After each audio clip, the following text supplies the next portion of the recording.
Keeper 3.8 wraps up the unit. We have the ratio test, the root test, absolute convergence, and conditional convergence.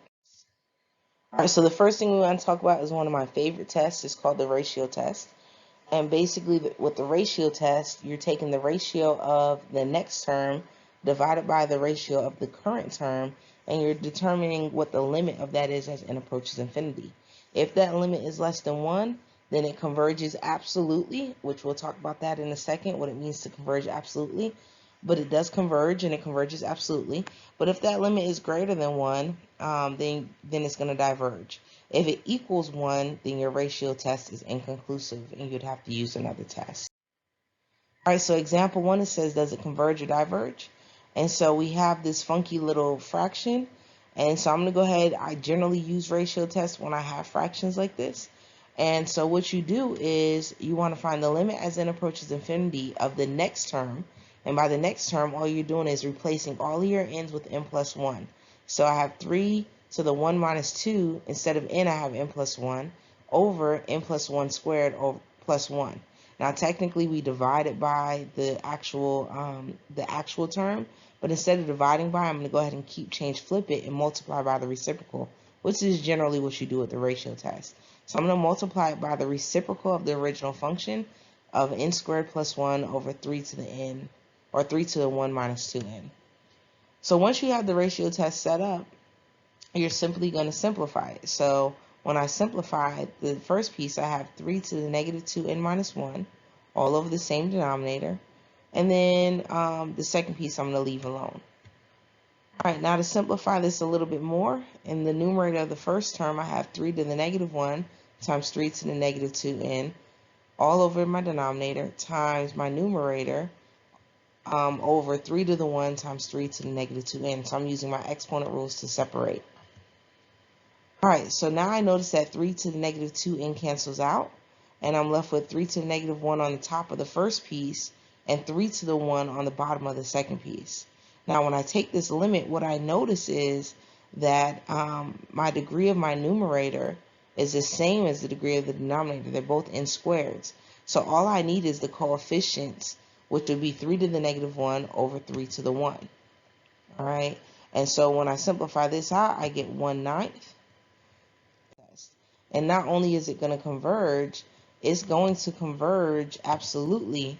And again, I'll talk about that a little bit more in a second, but it is going to converge absolutely by that ratio test. So again, whatever number you get out, if it's less than 1, it converges by your ratio test.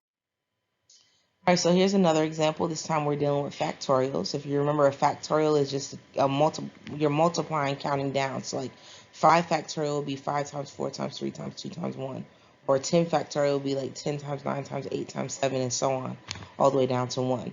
And so, again, I'm going to use my ratio test. And again, I generally use the ratio test when I have a ratio, when I have a fraction. But not only that, I almost always use it when I have a factorial. All right, so the first thing I'm going to do is I'm going to put in the n plus 1. So I have 2 times n plus 1 factorial over 5 times n plus 1 plus 1.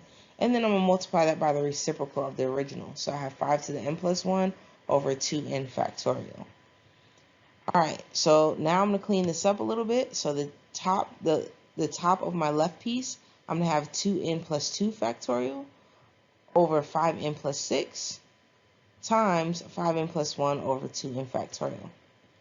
Now 2n plus 2 factorial actually breaks down to 2n plus 2, 2n plus 1 times 2n, and I'm going to stop there because that matches my denominator of the right piece. And so then I'm going to cancel it out. I have 2n plus 2 times 2n plus 1 over 5n plus 6 times 5n plus 1 all over 1. I notice here in my numerator I have a degree of 3 because I have 3 n's being multiplied, where in my denominator I only have a degree of 1. So the limit of this is going to go to infinity, and infinity is greater than 1, which means that my series diverges by the ratio test. All right, so now the idea of absolute and conditional convergence. You converge absolutely if your function converges and the absolute value of your function converges. So if both of them converge, you're said to converge absolutely. So the absolute value and the original function. You converge conditionally if the function converges, but the absolute value of the function diverges. So if you have like a mismatch type situation, the original converges, but the second one diverges, well, then you would converge conditionally. Your absolute convergence theorem says, hey, if the absolute value of it converges, then the function will also converge by default. So technically, you don't have to check both if you've already checked the absolute value. That's why your ratio test, it always absolutely converges, because you're already checking the absolute value of the function. And so if your absolute value converges, the original by default also converges. All right, so example, it says determine if the series converges absolutely or conditionally. So the very first thing I'm going to do is I'm going to figure out the series itself without worried about the absolute value or anything like that. Just going to figure out if this series converges or diverges. So looking at this, it looks like I should use an alternating series test. And so first thing I'm going to do is I'm going to find the limit of the absolute value of it, and that limit equals 0.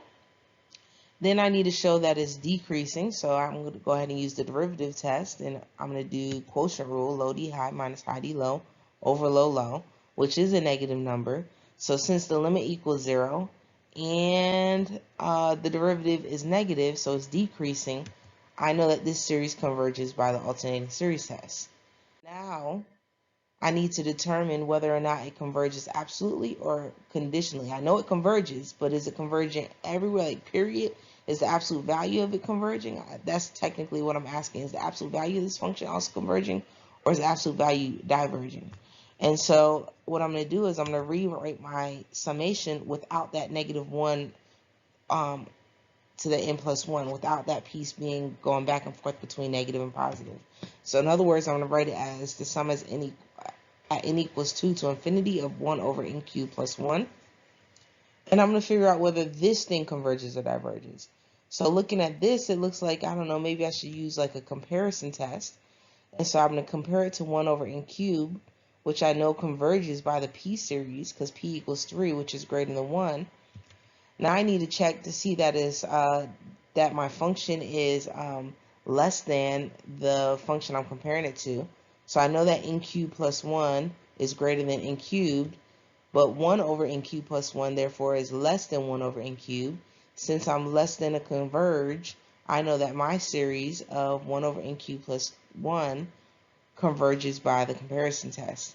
Now since the alternating series converge and the absolute value of that series converge, I know that this series converges absolutely for sure, because both of them converged.